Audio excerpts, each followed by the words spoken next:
2.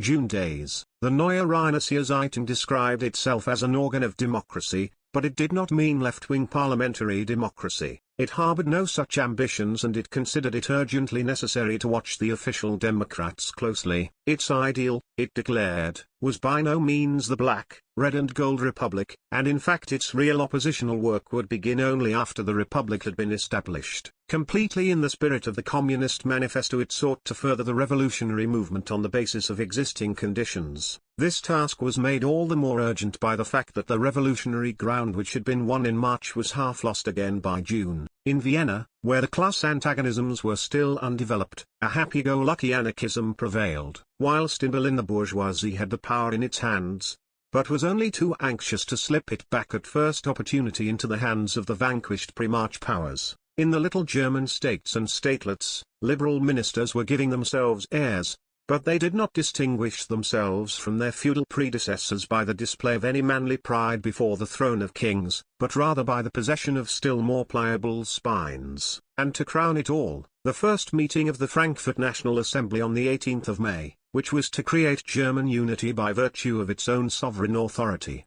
proved itself to be no more than a hopeless talking shop. In its very first number the Neue Rheinische Zeitung dealt with this shadowy unreality so energetically that half of its not very numerous shareholders immediately beat a retreat. Not that the paper made any exaggerated demands of the political vision and courage of the parliamentary heroes. It criticized the federal republicanism of the left wing of the Frankfurt Parliament and declared that a federation of constitutional monarchies, little principalities and republics with a republican government at their head could not be accepted as the final constitution for a united Germany. But it immediately added, "We do not put forward any utopian demand for the immediate establishment of a German republic, one and indivisible.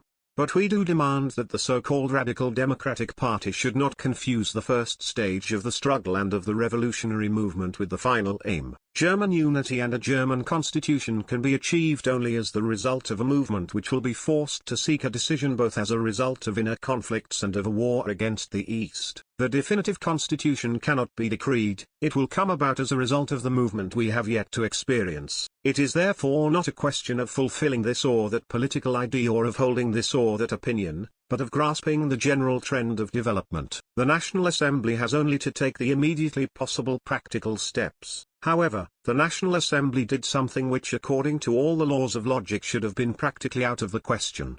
It elected the Austrian Archduke Johann as regent, thus playing the movement into the hands of the princes. Events in Berlin were more important than those in Frankfurt. The Prussian state was the most dangerous enemy of the revolution inside Germany. On the 18th of March the revolution overthrew the Prussian government, but in the given historical situation the fruits of victory fell first into the lap of the bourgeoisie, and the latter hurried to betray the revolution, in order to ensure the continuity of legal relations, or, in other words, to deny its own revolutionary origin. The bourgeois Kampfaußen-Hansemon ministry called a meeting of the United Diet in order to entrust this feudal corporative body with the drawing up of a bourgeois constitution. On the 6th and 8th of April 2 laws were passed establishing various bourgeois rights as the basis of the new constitution and providing for the introduction of a general, secret and indirect franchise to elect a new assembly whose task it would be to draw up the constitution in agreement with the crown. With the establishment of this brilliant principle of agreement with the crown, the victory which the proletariat of Berlin had won on the 18th of March against the Prussian Guards was rendered ineffective, for if the decisions of the proposed new assembly required the agreement of the crown, then obviously the latter was once again in a strong position. It could again dictate its will unless it was brought to heel by a second revolution, a possibility which the Kampfaußen-Hansemon ministry did its utmost to prevent. It subjected the assembly, which met on the 22nd of May, to the pettiest chicanery, placed itself as a shield before the dynasty and gave the leaderless counter-revolution ahead by recalling the Prince of Prussia from England with the thoroughly reactionary heir to the throne, had fled to escape the anger of the masses on the 18th of March. The Berlin Assembly was certainly not a very spirited revolutionary body, but at least it did not keep its head so consistently in the clouds as its Frankfurt companion. It gave way on the question of agreement with the crown, a principle which sucked the marrow from its bones. But after the Berlin masses had again spoken a menacing word by storming the Zouaus on the 14th of June, it rallied again and took up a more or less determined attitude towards the crown. As a result, Kampfaußen resigned, although Hansemon clung to office. The difference between the two was that whilst Kampfhausen was still troubled by remnants of progressive bourgeois ideology, Hansemon dedicated himself utterly, without shame or scruples, to the brazen profit interests of the bourgeoisie and sought to further them most effectively by kowtowing more zealously than ever to the king and the Junkers. By corrupting the assembly and by oppressing the masses to a greater extent than ever before, for the moment and for reasons of its own, the counter-revolution willingly let him have his head. The Neue Rheinische Zeitung did its utmost to stem this fatal development. It pointed out that Kampfhausen was sowing seeds of reaction in the interests of the bourgeoisie, but that the harvest would be reaped in the interests of the feudal party. It did its utmost to stiffen the resistance of the Berlin Assembly and in particular its left wing. And it fought against the indignation aroused by the fact that a number of old flags and weapons had been destroyed in the storm on the Zouaus, declaring that the people had shown unerring instinct not only in attacking its oppressors, but in destroying the brilliant illusions of its own past, and above all it warned the left wing against contenting itself with the deceptive appearance of parliamentary victories, pointing out that the reaction would gladly grant it such illusions providing the really commanding positions still remained in the hands of the old powers. It prophesied a miserable end for the Hansemon ministry, which sought to create a basis for bourgeois dominance by compromising with the old feudal and police state. In this ambiguous and contradictory task it sees itself and its aim, the founding of bourgeois dominance, outwitted at every turn by the reaction in the absolutist and feudal interests, and it will be the loser. The bourgeoisie cannot establish its dominance without winning the whole people as its temporary ally and without taking up a more or less democratic attitude. Caustic scorn was poured on the attempts of the bourgeoisie to turn the emancipation of the peasantry, the legitimate task of the bourgeois revolution, into a piece of legerdemain. The German bourgeoisie of 1848 is betraying the peasantry, without decency and without shame, although the peasantry represents its natural ally, flesh of its flesh and blood of its blood.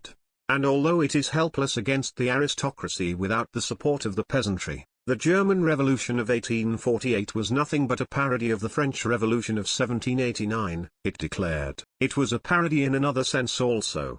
For the German Revolution had not gained the victory as a result of its own strength but as the result of a French Revolution which had already given the proletariat a share in the government. This neither justifies nor excuses the treachery of the German bourgeoisie to the revolution, but at least it explains it. Whilst the Hansemon ministry was beginning its grave-digging services, the spectre the bourgeoisie feared was almost banned. In a terrible street battle which lasted 4 days the proletariat of Paris was defeated, thanks to the joint services rendered to capital by all bourgeois classes and parties. In Germany the banner of the victorious vanquished was raised from the dust by the Neue Rheinische Zeitung, and in a striking article Marx pointed out which side democracy must take in the class struggle between the bourgeoisie and the proletariat. They will ask us whether we have no tears, no sighs and no words of regret for the victims in the ranks of the National Guard, the Mobile Guard, the Republican Guard and the regiments of the line who fell before the anger of the people. The state will look after their widows and orphans, pompous decrees will glorify them and solemn processions will bear their remains to the grave. The official press will declare them immortal and the European reaction from east to west will sing their praises. On the other hand, it is the privilege and right of the democratic press to place the laurel wreaths on the lowering brows of the plebeians tortured with the pangs of hunger.